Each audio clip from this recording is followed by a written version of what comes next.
berkarakter Kristus yang akan disampaikan oleh Bapak Yohanes Walilo Esos MSI selaku Kepala Badan Perencanaan Pengembangan Daerah Provinsi Papua. Selamat malam Bapak. Mantan Sekda Kabupaten Jayawijaya dan Komisaris Utama PT Irian Bakti Papua. Mari kita tepuk tangan untuk Bapak dan juga Ibu, didampingi oleh Ibu Pendeta Ana Walilo STH. Sekali lagi mari kita tepuk tangan, kita sambut Bapak dan Ibu.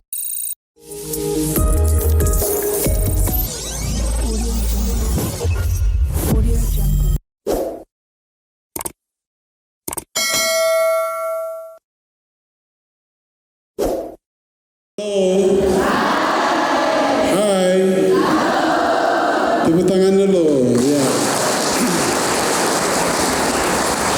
Ya, puji Tuhan. Pertama-tama saya dengan istri saya mengucap syukur kepada Tuhan karena atas pertolongan Tuhan hari ini kami dua dipercayakan atau diberi kesempatan oleh panitia untuk bisa membawakan materi tentang karakter keluarga berkarakter Kristus. Bapak dan Ibu yang kami kasihi dan kami hormati, seperti yang disampaikan tadi oleh moderator, mungkin dari mama-mama yang hadir nih semua sudah kenal toh?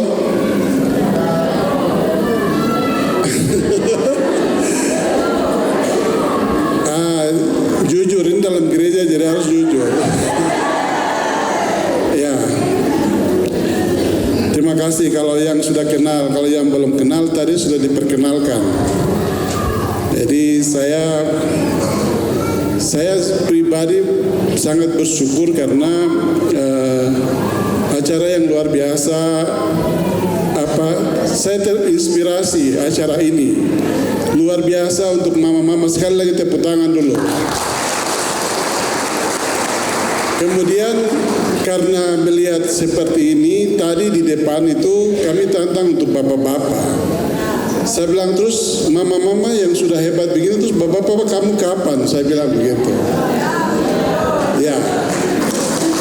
Jadi kami kasih tugas tadi untuk bapak-bapak cari waktu dan buat kegiatan yang sama, tapi bapak-bapak dan ibu-ibu. Tidak bisa bapak-bapak saja, harus suami istri. Setuju ya? Setuju kan? Ya. Nanti yang koordinatornya itu bapak-bapak.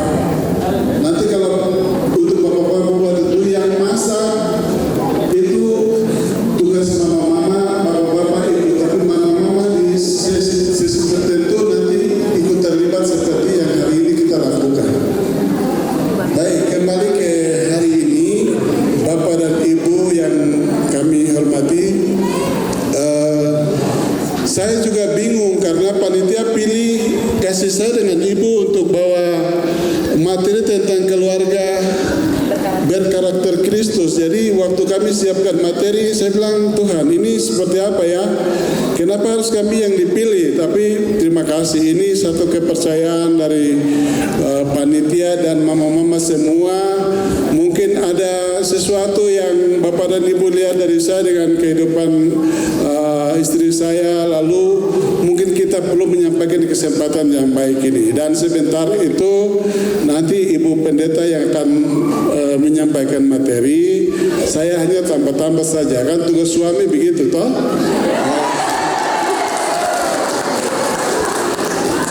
Ya, maksudnya kita kerjasama karena suami istri harus kerjasama. Tidak boleh saya mendominasi karena saya laki-laki. Tadi kami di luar itu bahas begini, di Jayawijaya ini, di gunung itu kadang-kadang laki-laki merasa bahwa laki-laki lebih hebat, bilang perempuan tuh kamu urus di belakang saja, biasa begitu. Betul kan tidak? Ya, betul. Jadi kebiasaan itu tidak bagus. Jadi mulai hari ini laki-laki yang biasa begitu mulai hari ini stop. Ya, jadi materi kami kami siapkan itu singkat saja, mungkin hanya 10 lembar, tapi nanti penjelasan itu sampai besok pagi. Ya, main-main saja, jangan takut. Kami punya waktu cuma setengah jam, habis itu kita diskusi. Jadi sekali lagi terima kasih untuk kesempatan ini. Nanti ini mantan pacar saya. Ya betul kan, mantan pacar saya dulu sebelum nikah kan pacar, terus sekarang sudah istri, jadi itu dulu mantan pacar saya, mantan pacar begitu. Salahkah? Salahkah? Benar. Ya, sebentar nanti habis ini saya dengan istri saya nanti akan minta untuk mama kasih contoh biasa kasih sayang ke suami itu bagaimana. Nanti sebentar ada yang kasih contoh di depan sini. Setuju ya? Setuju angkat tangan dulu, nanti saya kasih tugas. Baik, jadi untuk supaya waktu tidak terbuang Bapak dan Ibu, kita mendengar dulu, nanti saya kembalikan waktu ke MC atau moderator. Mungkin itu saja sebagai pembuka. Ibu pendeta mau bicara? Tidak. Oh ya, katanya langsung, jadi langsung materi saja dulu, baru waktu lebih banyak kita diskusi. Karena tadi saya bilang, kenapa harus saya dengan ibu yang dipilih dari sekian banyak ini, hanya saya dengan ibu yang dipilih. Jadi maksud saya ditunjuk, jadi mungkin ada sesuatu yang sama-sama kita share. Mungkin ada sesuai dengan judul ini, ada yang kurang dari saya dengan ibu, atau ada yang Bapak Ibu lebih, nanti kita sama-sama diskusi. Silakan Ibu Pendeta, waktu kita persilakan.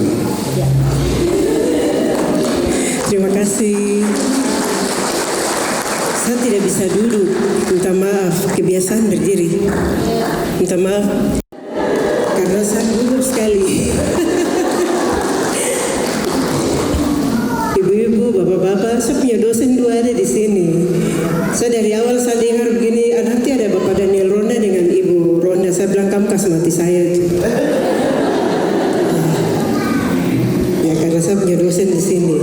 Tapi puji Tuhan, hari ini saya cuma berdoa Tuhan kasih kami kekuatan dan Tuhan kasih kami juga hidup yang baik terus supaya pelajaran hari ini tetap kami bisa bawa terus sampai nanti Tuhan datang atau maut akan memisahkan kita, seperti itu. Karena untuk menjadi keluarga berkarakter Kristus, dan saya harus berbicara hari ini, saya bilang bahwa saya harus tetap jadi teladan, dan itu tidak mudah. Ya, jadi teladan tidak gampang toh? Ya, itu ada yang bilang jadi teladan itu gampang, biasa saja. Ya, jadi teladan itu sesuatu yang tidak mudah. Baik, kita lihat ayat yang saya ada tulis di situ, ayat 6. 1 Yohanes pasal 2 ayat 6, di sini dikatakan begini. Barang siapa mengatakan bahwa ia ada di dalam Dia, ia wajib hidup sama seperti Kristus telah hidup. Barang siapa mengatakan bahwa kita semua ini ada di dalam Dia, itu di dalam Kristus, ia atau kita semua ini wajib hidup seperti Kristus hidup. Jadi keluarga berkarakter Kristus itu keluarga yang memiliki karakter Kristus di dalam kehidupannya. Keluarga berkarakter Kristus adalah keluarga yang memiliki karakter Kristus di dalam kehidupan keluarga itu. Jadi kalau tidak ada karakter Kristus berarti dia bukan keluarga Kristus, karena tidak ada karakter Kristus di dalam kehidupannya. Dan di sini ada pengertian. Apa itu karakter? Karakter menurut kamu besar bahasa Indonesia itu, karakter adalah tabiat, sifat kejiwaan, akhlak atau budi pekerti seseorang yang membedakan, sebentar, yang membedakan itu kurang, yang membedakan seseorang dengan orang lainnya. Ya, karakter itu tabiat, sifat, ya, akhlak, budi pekerti yang membedakan saya dengan ibu-ibu semua. Pasti ada kita punya sifat yang beda, begitu toh? Jadi pada dasarnya karakter itu adalah sifat-sifat yang melekat pada kepribadian seseorang, dan setiap pribadi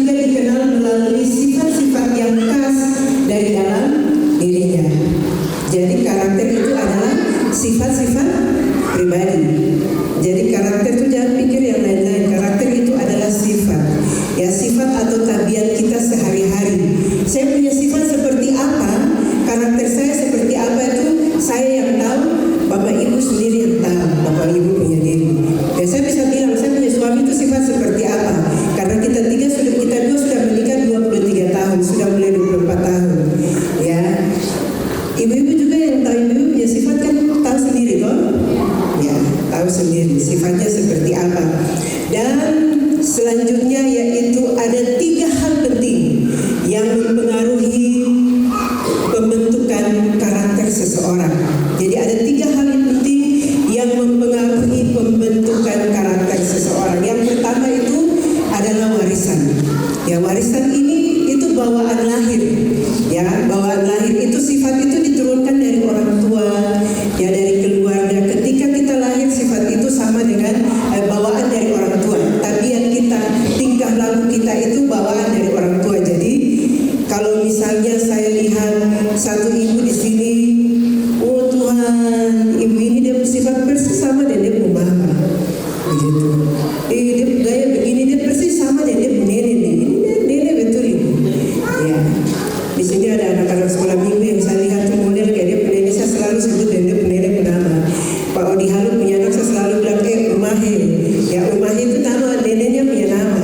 Dia punya gaya, dia punya kelakuan lincah-lincah, semua sama dengan dia punya nenek. Itu yang namanya bawaan. Ya, bawaan dari lahir. Jadi saya punya sifat nih. Coba bayangkan dulu ibu. Bayangkan dulu saya punya sifat itu sama dengan siapa ya? Bisa ingat? Jadi saya begitu mama. Mama sifat sama dengan saya. Iya. Jadi itu bawaan. Ya, itu bisa fisik juga. Oh, fisiknya dia seperti ini. Kemudian juga cara emosi seseorang itu bawaan. Ya, kemudian intelektual seseorang. Ya, dia pintar ini karena dia punya bapak dan mama pintar. Ya, dia hebat ini karena dia punya mama dan bapak hebat. Tapi ibu ada penelitian yang bilang bahwa yang mewariskan kecerdasan kepada anak-anak itu bukan bapak-bapak, tapi ibu-ibu. Itu karena ibu yang pintar, jadi anak-anak pintar, katanya begitu. Bapak-bapak jangan marah saya. Kemudian yang diwariskan juga itu bisa spiritual. Ya, saya Kristen karena saya punya orang tua Kristen. Ya, saya jadi hari ini seperti ini karena saya punya orang tua itu taat sekali di gereja. Contohnya seperti itu. Saya jadi pendeta karena saya bapak dan mama itu bangun gereja. Seperti itu contoh saja ya. Dan itu yang mempengaruhi sifat kita. Itu bisa jadi karena warisan atau keturunan. Dan yang berikut itu juga yang bisa mempengaruhi sifat kita itu karakter kita adalah lingkungan kita. Ya, di mana kita tinggal, di situ akan mempengaruhi karakter kita. Di sini rata-rata kita di Lembah Baling ini ada punya karakter yang sama. Bapak-bapak punya karakter yang sama, tapi ibu-ibu juga punya karakter yang sama. Karena apa? Lingkungan yang mempengaruhi kita semua. Tadi bapak bilang, bapak-bapak di sini tuh cenderungnya seperti ini. Pokoknya dia yang utama sudah dia hebat begitu. Ibu-ibu kamu tinggal aja begitu. Akhirnya itu juga mempengaruhi sifat dan karakter dari kita sebagai perempuan Balim atau kita sebagai ibu-ibu. Itu sangat mempengaruhi kita karena kebiasaan, tradisi yang tercipta dari lingkungan di mana kita tinggal, lingkungan di mana kita ada. Ya, jadi kalau bapak-bapak mau bicara, ibu-ibu mau akan bicara itu, kau diam perempuan, kau diam, kau tidak tahu apa-apa. Ini bukan kau punya masalah, ini urusan laki-laki. Akhirnya kita mau bicara, kita diam saja gitu. Tapi saya kira perempuan lain tidak begitu. Ya toh? Ya, saya juga orang lain, jadi saya tahu gitu. Dan bagian yang terpenting untuk orang-orang percaya, orang-orang Kristen, hal yang mempengaruhi sifat dan karakter kita adalah kelahiran baru kita di dalam Tuhan. Ya, itu akan sangat mempengaruhi sifat kita, karakter kita. Ketika kita berjumpa dengan Tuhan, mengalami kelahiran baru, sifat kita juga bisa diubahkan, karakter kita juga bisa diubahkan karena Kristus hidup di dalam kita dan kita hidup di dalam Kristus. Jadi buat kita semua yang sudah percaya kepada Tuhan, yang mengaku dan percaya bahwa Yesus Kristus adalah Tuhan dan Juru Selamatnya, secara pribadi Kristus akan masuk dan tinggal di dalam kita, mempengaruhi seluruh aspek kehidupan kita sehingga kita memiliki hidup yang berkarakter Karena Kristus hidup di dalam kita, kita wajib hidup seperti Kristus hidup. 4 tipe karakter orang. Jadi di semua orang ini ada 4 tipe karakter yang sangat mempengaruhi kehidupan seseorang. Jadi kita bisa kenal dia dari dia punya sifat, karakter dia itu seperti apa. Kalau lihat di atas atau di lembaran yang Bapak Ibu pegang, di situ karakter pertama ada yang namanya sanguinis atau karakter sanguin. Ya, saya tidak tulis banyak di sini. Karakter sanguin itu punya semangat hidup yang tinggi. Ya, orang yang punya semangat hidup tinggi. Dia senang sekali bergaul dengan orang. Ya, dia ada di mana saja, dia cepat sekali bisa bergaul dengan orang. Di mana ada dia, di situ pasti ramai. Itu orang sanguin. Ya, di mana ada dia pasti ada banyak orang juga kumpul. Ya, dia bisa heboh sekali. Orang karakter sanguin ini dia senang jadi pusat perhatian. Ya, dia cerita apa, dia bicara apa, dia ingin semua orang memperhatikan dia. Ya, dia heboh sekali seperti itu. Dan dia orangnya periang, gampang bergaul dengan siapa saja. Ya, ada yang punya karakter seperti itu di sini? Ada. Ya, saya lihat ya. Ada orang yang punya karakter seperti ini. Ya, kemudian dia punya kelemahan juga ada. Orang ini tidak bisa tenang. Ya. Kita kalau bilang ini tidak bisa tenang sekali. Orang kayak cacing kepanasan, tidak bisa tenang. Ya, itu karakter sanguin. Kemudian dia suka besar-besarkan masalah. Tidak tahan, tidak hujan, tidak tahan, dia bikin masalah terus. Supaya apa? Supaya dia dapat perhatian. Karena orang tipe karakter ini senang diperhatikan oleh orang lain. Ya, dia suka ikut-ikutan juga. Orang lain di mana dia ada di situ. Karena orang tipe sanguin itu tidak suka yang sendiri-sendiri. Dia tidak suka yang sendiri-sendiri. Dia senang ikut ramai seperti itu. Itu tipe sanguin. Ada yang begitu di sini kan? Ada. Saya tahu ada. Ya.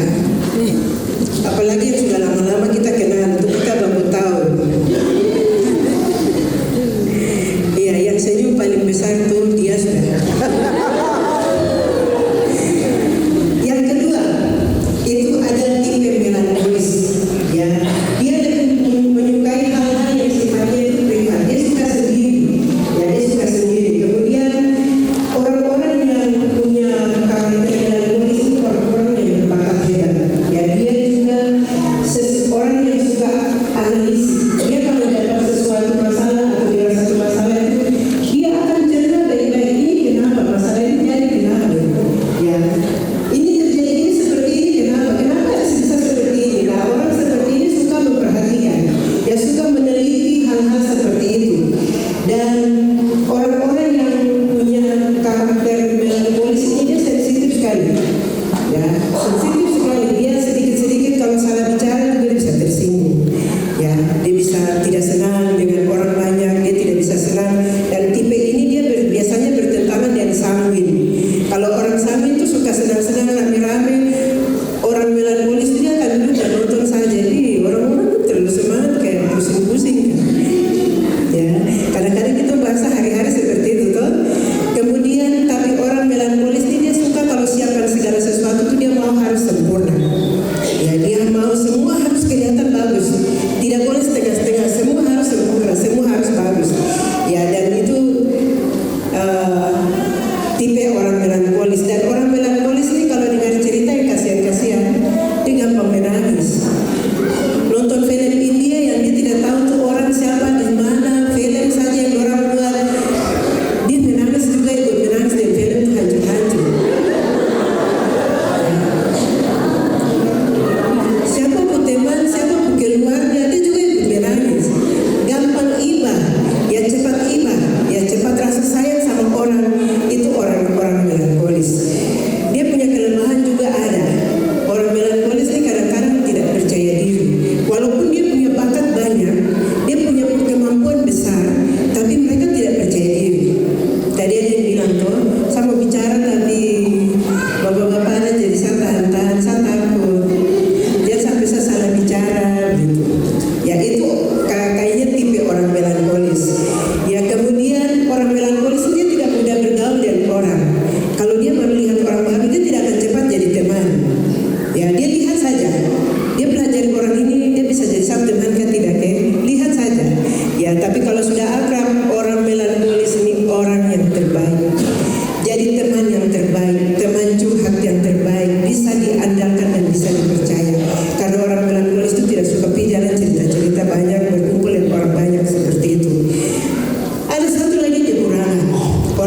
melankolis itu bawaannya suka curiga.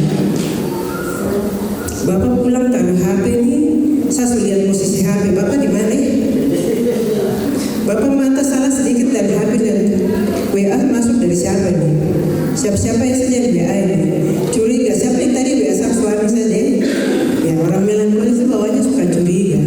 Ada biasa curiga-curiga suami. Saya juga. Tanya Bapak Wali satu kan periksa dia ke HP. Kalau curiga sekali satu udah tidur saja. Saya lihat. Itu contoh saja. Baik itu orang melankolis. Kemudian tipe yang terakhir itu adalah tipe orang koleris. Ini dia punya kepribadian yang orangnya cerdas, dia konsisten. Orang koleris itu orang yang percaya diri. Dia kalau berbicara berdiri percaya diri itu dia suka. Kemudian dia tidak suka basa-basi. Ya, ada orang yang bicara untuk basa-basi, putar sana putar sini, tapi orang koleris itu tembak langsung, direct langsung. Ya, seperti itu.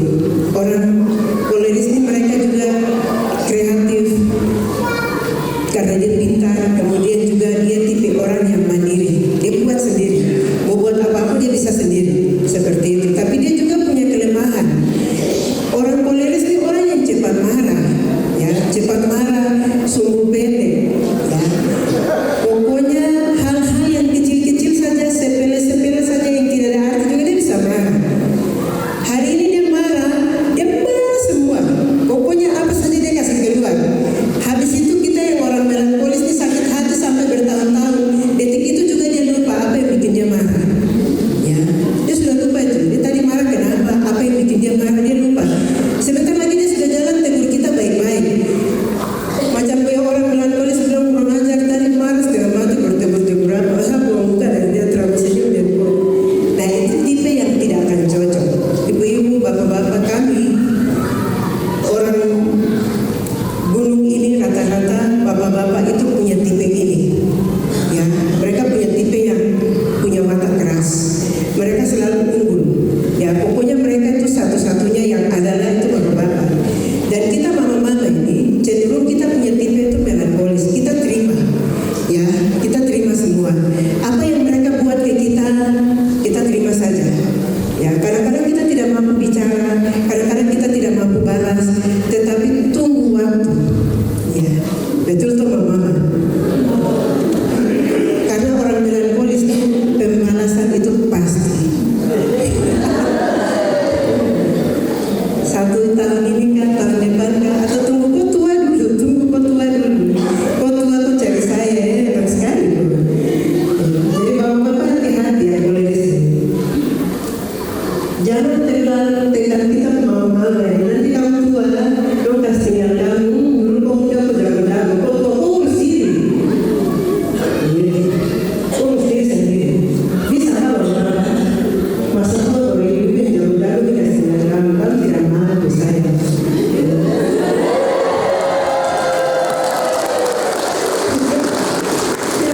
Hargai mama-mama ya, karena di masa tua mama-mama akan terus kuat dan akan tetap jadi penolong yang andalan untuk bapak-bapak. Hargai ya. Itu 4 tipe karakter yang dimiliki. Jadi bapak-bapak sudah bisa bayangkan, atau ibu-ibu bapak-bapak sudah bisa bayangkan, saya punya karakter ini apa ya. Jadi saya dan Bapak Wali ini punya karakter yang ada satu. Ini karakternya Bapak Wali. Dia itu adalah pragmatis yang keempat. Orang pragmatis ini pribadi yang cenderung cinta damai. Ya, dia cenderung terkesan santai. Ya, orang pragmatis itu santai sekali. Dia punya pribadi yang tenang. Kemudian ini tipe laki-laki yang setia. Jadi perempuan yang mendapatkan dia itu beruntung. Ya.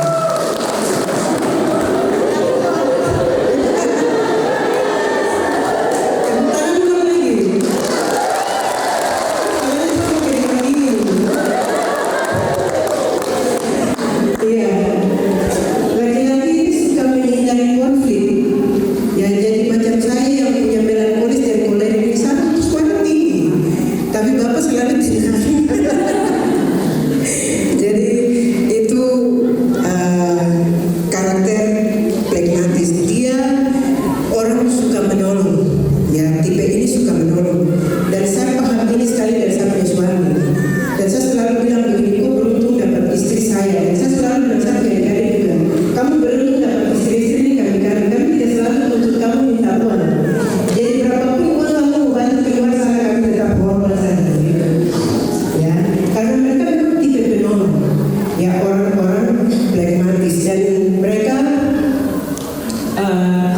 ada satu yang susah, yaitu mereka susah sekali beradaptasi dengan kebiasaan-kebiasaan baru. Ya Bapak Ibu, Bapak ini sakit, ya jadi dokter bilang harus olahraga Bapak. Saya cari di YouTube nih senam Zumba untuk diabetes.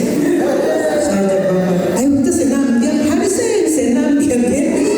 Tonton saya, ya karena tidak terbiasa dengan untuk beradaptasi dengan kebiasaan-kebiasaan yang baru.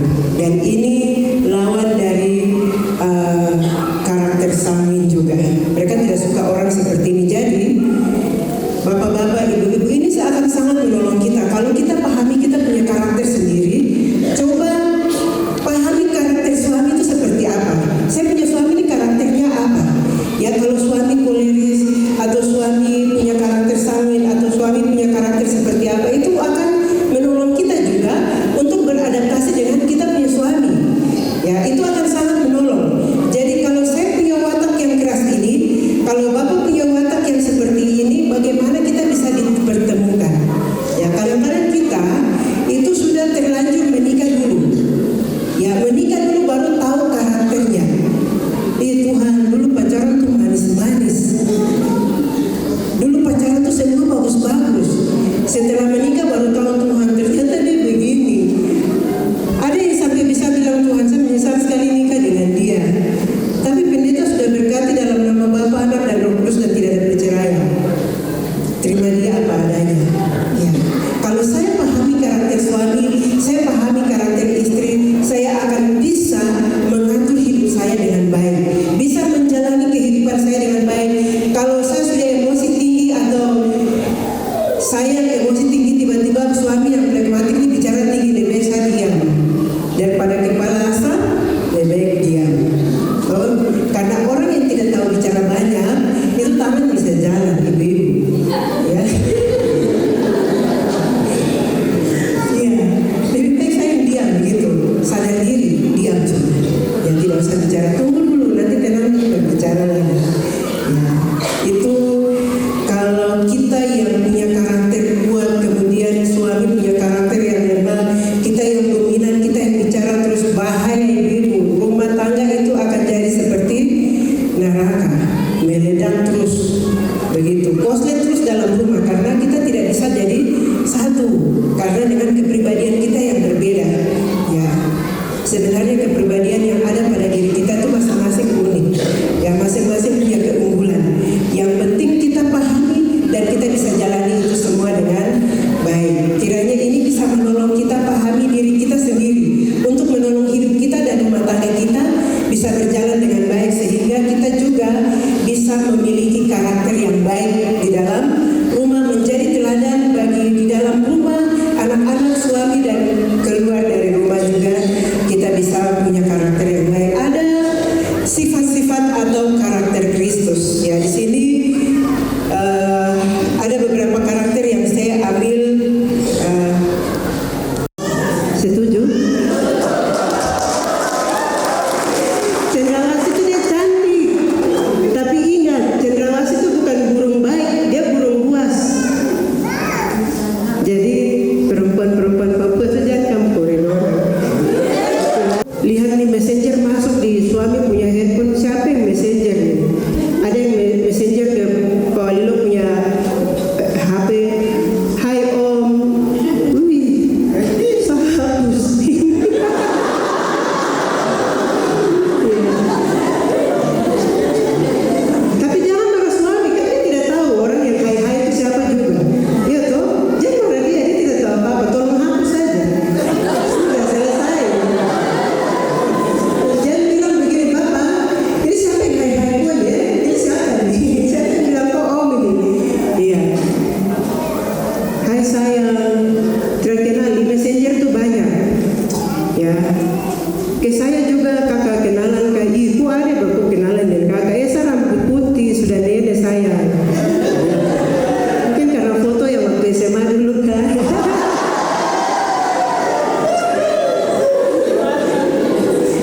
waktu dia di padang gurun kebalikan meledak, ya hancur. Pertanyaan untuk Bapak. Tadi itu dari versinya Mama dan itu mengena di hati semua mama-mama yang hadir, betul? Wah. Nah sekarang secara khusus kami mama-mama yang hadir, kami rindu mendengar dari versinya Bapak. Secara khusus terkait dengan tema ini, keluarga berkarakter Kristus dengan banyaknya godaan, tantangan dalam rumah tangga. Tips dari Bapak apa supaya tetap awet memiliki karakter Kristus? Silakan Bapak. Berat sekali. Pertanyaan untuk Bapak. Tadi itu dari versinya Mama dan itu mengena di hati semua mama-mama yang hadir, betul? Wah. Nah sekarang secara khusus kami mama-mama yang hadir, kami rindu mendengar dari versinya Bapak. Secara khusus terkait dengan tema ini, keluarga berkarakter Kristus dengan banyaknya godaan, tantangan dalam rumah tangga. Tips dari Bapak apa supaya tetap awet memiliki karakter Kristus? Silakan Bapak. Berat sekali. Saya berdiri. Tunjukkan kepada Bapak ya. Tidak sulit Bapak, gampang saja. Dengan melihat tingkat kehadiran peserta pada malam hari ini yang dominan dihadiri oleh perempuan, sebenarnya kami sudah mengundang bapak-bapak, kami sudah mengundang suami-suami, tetapi tingkat kehadiran tidak terlalu banyak. Perkawan yang duduk boleh melihat ke belakang. Ya, yang hadir bapak-bapak ya ini sudah, dan di luar ada di pintu masih ada lagi.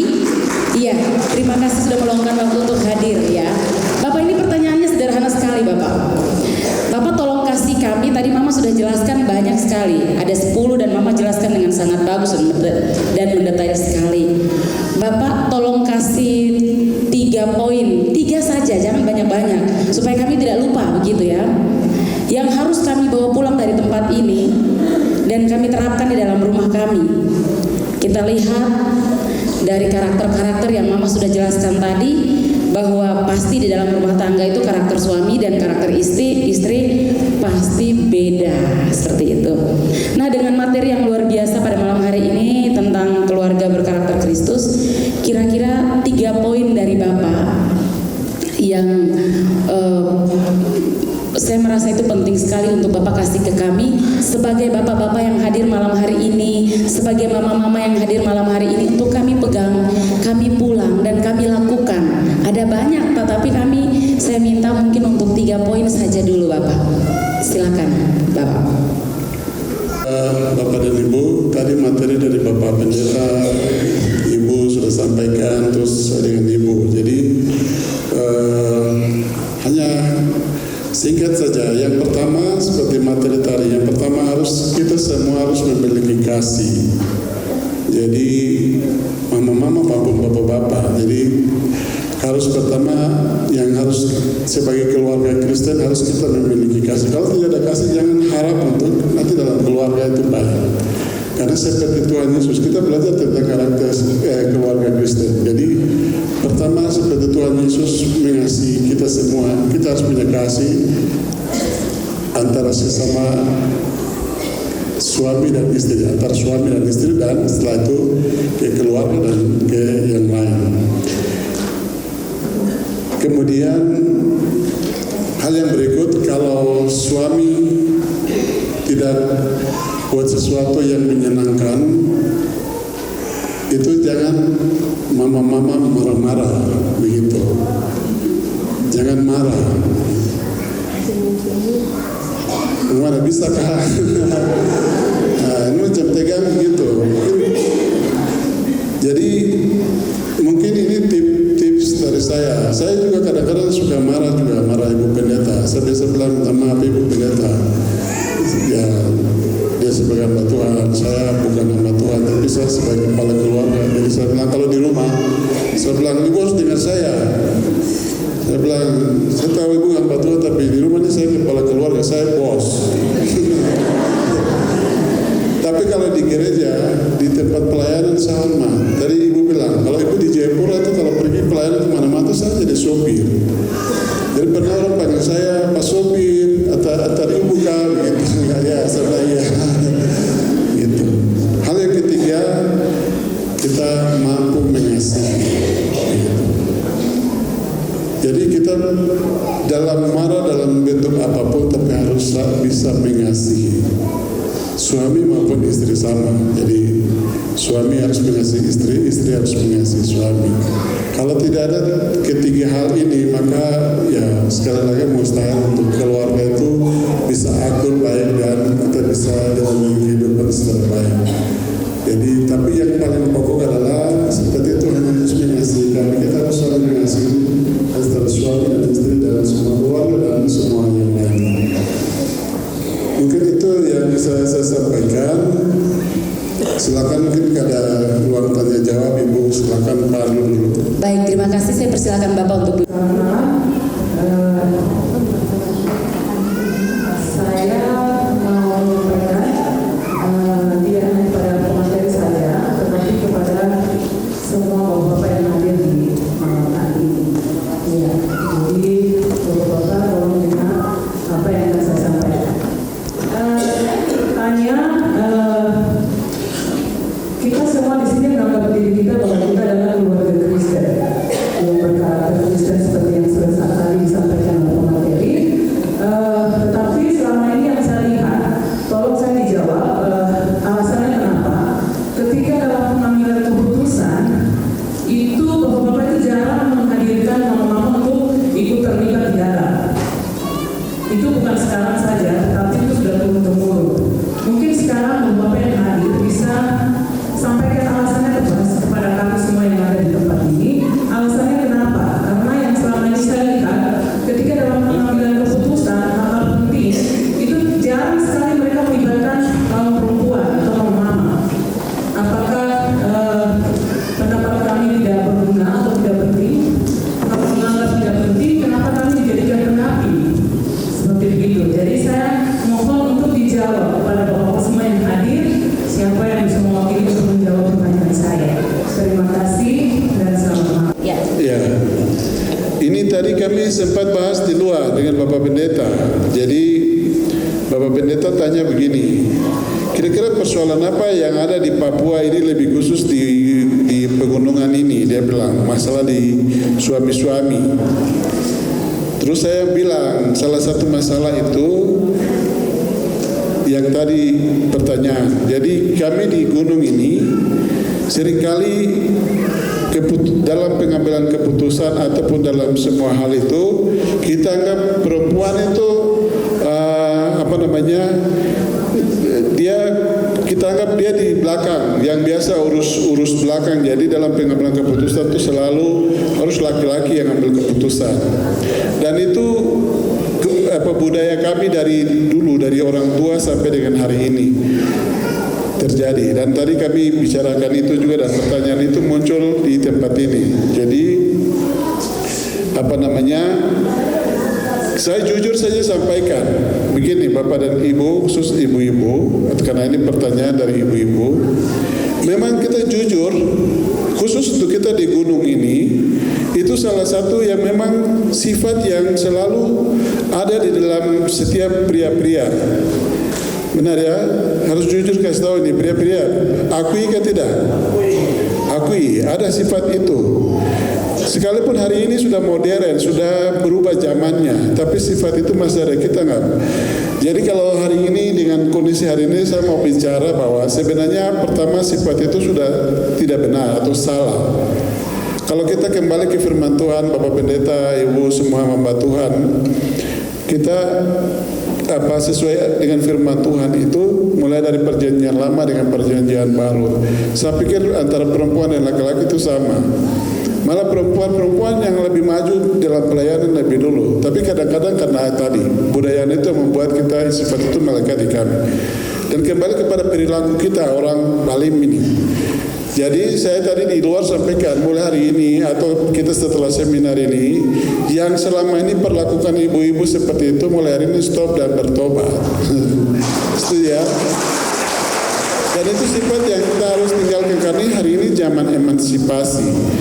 Zaman semua mama-mama ini bisa jadi, di antara kita ini bisa jadi bupati, bisa jadi camat, dan bukan bisa, sudah jadi, sudah pernah camat, bupati, gubernur, bahkan presiden. Megawati itu perempuan, dia bukan laki-laki. Jadi dalam hal ini Ibu Rahel, ini pertanyaan yang bagus sekali untuk kami. Di seminar ini kita mesti harus koreksi diri khusus laki-laki.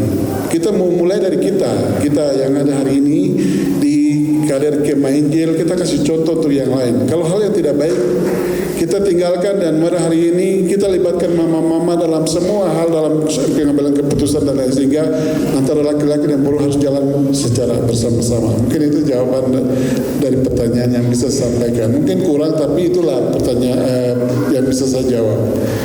Yang lainnya mungkin Ibu bisa jawab dengan ada hubungan dengan materi tadi.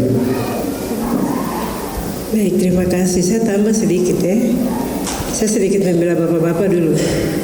Ibu-ibu, tadi kita dengar bahwa bapak-bapak punya kebutuhan paling besar adalah, tapi bukti kasih sayang dari suami kepada istri harus kompromi dengan istri tentang apa saja yang harus diputuskan, harus sepakat. Ya, harus sepakat. Tidak boleh suami bikin keputusan sendiri. Apalagi ini melibatkan keluarga yang lain dan istri tidak dilibatkan. Itu tidak boleh. Istri harus tetap dilibatkan. Jadi orang biasa bilang Yohanes Walup istri ini tukang bicara banyak. Ya, dia yang atur-atur suami. Sebenarnya tidak seperti itu, tapi harus ada sepakat di dalam satu keluarga. Ya. Suami tetap harus dihargai dalam hal apapun, karena itu kebutuhan terbesar dari seorang suami selain kasih sayang dan juga tadi Ibu bilang ada dua, yang pertama penghargaan dan yang kedua itu romantis, ya. Kalau kasih sayang tidak terpenuhi, romantis juga tidak dapat. Karena itu berjalan bersama-sama. Itu yang pertama. Kemudian mungkin dari Mama Aso, ya, Mama Aso tentang hubungan. Ya, saya pikir itu Mama tanya kepada kita semua dan itu kita jawab sama-sama toh kepada Mama tentang bagaimana hubungan di dalam kebiasaan sifat-sifat orang gunung itu, kebiasaan tradisi yang ada bertahun-tahun dan itu membentuk nilai hidup dari kita sendiri, ya, dan itu menjadi sesuatu hal yang menjadi kebiasaan seperti itu. Mungkin Mama Aso tanya seperti itu, ya, dan juga mungkin yang saya lebih senang jawab lagi dari Pak Tabuni tentang yang memelayani istri kah mama mantu. Yang jelas-jelas ini sudah ada kesalahan. Yang jelas-jelas kesalahan itu seperti apa? Ya, istri ini sudah jelas-jelas ada salah, tapi saya harus membela istri kah membela mama mantu? Ica senyum dulu. Ya. Bapak-bapak yang saya kasihi, apapun yang terjadi, istri itu adalah diri sendiri, ya, karena bapak-bapak dan ibu-ibu sudah dipersatukan dalam satu rumah tangga, ya. Dan ada satu hal yang bapak-bapak harus ingat, bahwa jangan pernah bentak istri atau jangan pernah marah istri di depan orang lain. Kalau istri buat kesalahan dan itu terbuka dan disaksikan oleh semua orang, bapak-bapak adalah pemimpin dari istri. Bertindak sebagai seorang pemimpin, minta maaf atas nama istri kepada orang lain. Ya, suami waktu dia menikah, dia meninggalkan keluarga, dia kasih tinggal orang tua, kasih tinggal semua keluarga dan menjadi satu dengan istri. Yang paling penting dalam hidup suami adalah istri. Itu harus ingat. Yang paling penting dalam hidup suami adalah istri. Jangan pernah dalam satu hal di depan keluarga besarmu, di depan keluarga besar kalian, dan bentak istri kalian di depan orang lain. Itu tidak boleh. Ya, ingat ini baik-baik. Itu tidak boleh sama sekali dalam keadaan apapun. Kalau istri dia salah di depan orang, bertindak sebagai pemimpin, minta maaf atas nama istri kepada semua orang, dan didik kau punya istri di dalam rumah. Ya, didik istrimu di dalam rumah karena kau seorang pemimpin. Ya, apa yang dari itu kenapa seminar ini bikin sekarang tidak dari dulu begitu? Paham masih ada. Tapi terima kasih Mama. Seminar ini kita buat untuk semua. Jadi yang mama-mama yang punya suami maupun tidak suami, Tuhan panggil. Jadi materi ini kembali kepada kita semua. Materi dari hari pertama kemarin tadi dari Pak Pendeta, tinggal bagaimana kita lakukan dalam kehidupan kita. Kalau menurut saya, nanti secara teologi ada Ibu Pendeta bisa menjelaskan. Untuk materi ini, mama-mama yang janda jangan rasa kecil hati, karena materi ini bukan hanya untuk hubungan dalam hidup suami istri, tetapi ini penting sekali dalam seluruh kita punya hidup. Mama punya anak ada, mama punya anak mantu ada, atau mama rencana bapak baru ada lagi. Iya. Jadi kita bisa menerapkan ini semua ke kita punya keluarga, ke anak-anak, ke anak mantu, seperti itu. Itu persoalan besar hubungan antara mama mantu dan anak mantu. Ya mungkin satu-satu harus dibahas itu. Ya, hubungan bagaimana mama mantu dan anak mantu ini bisa jadi satu. Kalau anak mantu laki-laki dan mama mantu itu mungkin bisa, tapi anak mantu perempuan dan mama mantu yang suami punya mama ini kadang-kadang itu susah jadi satu. Tapi saya paling senang lihat siapa ada Rahel dan dia punya mama mantu tuh macam dondo kompak sekali begitu. Ya Rahel ini saya punya adik, kami dua punya mama adik kakak. Jadi saya paling senang lihat Rahel dengan mama kosa itu kompak sekali begitu. Kalau saya dan sama mama mantu itu tidak begitu ya. Jadi ini ini bisa jadi pelajaran penting. Apa yang saya harus buat untuk saya punya anak mantu juga, ya sebagai mama mantu. Apa yang saya bisa berikan kepada mereka. Kalau saya pahami dia baik, bagaimana saya punya anak mantu ini saya bisa pahami dia dengan baik, dia akan menjadi bagian dari saya. Begitu, dan saya akan bisa menerima dengan baik. Saya punya anak mantu juga bisa menerima saya dengan baik. Jadi mama mantu dan anak mantu itu punya hubungan yang harmonis. Itu indah sekali, ya, itu indah sekali. Jadi mama jangan kecil hati, mama juga mama mantu. Begitu. Ada lagi yang sama? Dulu, jadi materi ini berlaku untuk semua. Begitu ya, Mama. Menarik sekali Bapak Mama. Dari tadi kita bahas tentang suami istri dan tiba-tiba ada Mama dari Pos PU Bukit Saitun yang memberi satu pertanyaan yang luar biasa. Sekali lagi tepuk tangan untuk semangat yang luar biasa malam hari ini. Mama yang menerima materi dan juga bagi bapak-bapak yang menerima materi tidak hanya berlaku untuk istri, tetapi untuk keluarga. Karena kita sedang berbicara tentang keluarga Kristen, maka materi yang kita terima ini akan berlaku untuk semua. Ada satu pertanyaan untuk Bapak dengan Mama, khususnya untuk ibu-ibu janda, ibu-ibu yang suaminya sudah dipanggil Tuhan. Ada beberapa yang seperti Mama tadi dalam kebingungan. Terkadang juga mereka menghadapi anak-anak yang kalau mau dibilang keras kepala batu, bebal, maaf kata kasarnya bebal. Sudah dikasih tahu, bikin terus. Sudah dikasih tahu, bikin lagi, seperti itu. Kadang-kadang sampai menguras emosi. Sudah sabar, tapi setiap hari ketemu anak yang berkarakter seperti itu. Kira-kira ada tipskah dari Bapak dengan Mama untuk menolong? Mungkin ada beberapa mama-mama, bapak-bapak atau keluarga-keluarga yang sering sekali menghadapi anak dengan karakter seperti itu. Saya persilakan kepada Bapak dan Mama. Sudah bilang, kalau ada masalah dalam keluarga harus diselesaikan. Lalu yang kedua, Bapak dan Ibu, Bapak maupun Ibu punya tugas sebelum melakukan yang lain-lain itu berdoa dia. Berdoa sebelum melakukan sesuatu. Kalau ada anak nakal atau punya perilaku yang kurang pas, itu pertama yang kita harus buat adalah harus kita berdoa. Berdoa untuk dia, berdoa minta hikmat Tuhan supaya anak itu bisa baik, bertobat dan lain sebagainya. Baru usaha lain. Mungkin dia ada punya masalah kah, dia ini cari tahu seperti itu, sehingga kita bisa jalan keluar dan bisa keluarga itu pulih kembali. Tapi mungkin ada hal lain yang dari Ibu selaku. Baik, terima kasih. Ya, kadang-kadang ada kita dalam keluarga hadapi seperti itu ya. Tapi saya mau bilang begini, Bapak Ibu, bahwa yang pertama tadi Bapak sudah bilang kita harus doakan anak-anak kita secara khusus. Kenapa? Karena untuk merubah pribadi orang, merubah sifat orang, merubah karakter orang itu kita tidak mampu. Ya mungkin kita bisa sebatas kasih nasihat, kita sebatas didikan yang kita berikan, tetapi untuk merubah jiwa orang itu hanya kuasa Tuhan saja.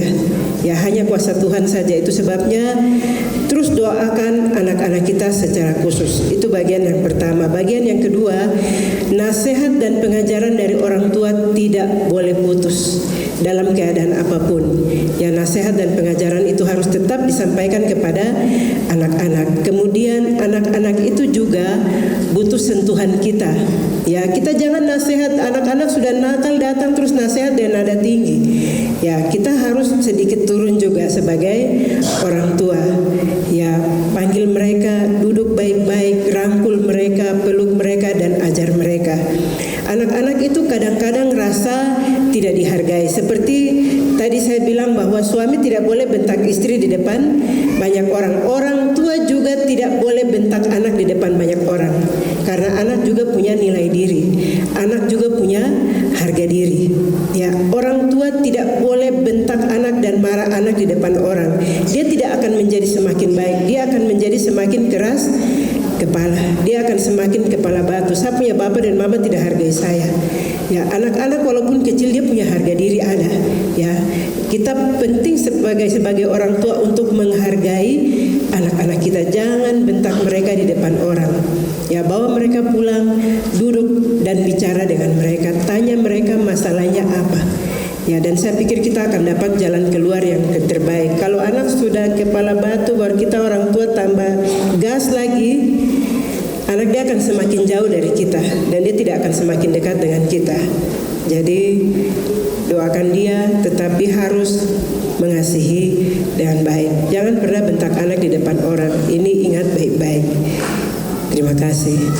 Kan ya, saya pikir ini jawaban yang luar biasa. Bapak Mama siap untuk menerapkan hal-hal yang sudah diterima malam hari ini dalam keluarga masing-masing. Oh, tidak ada suara. Siap untuk menerapkan? Pertanyaan saya tujukan kepada bapak-bapak yang hadir malam hari ini terkait dengan pertanyaan yang diberikan oleh Ibu Rahel Kosai. Mulai malam hari ini, besok dan seterusnya, khusus untuk bapak-bapak, apakah sudah bisa melibatkan istri, ibu-ibu dalam pengambilan keputusan? Wah, ini kayaknya berat, Bapak.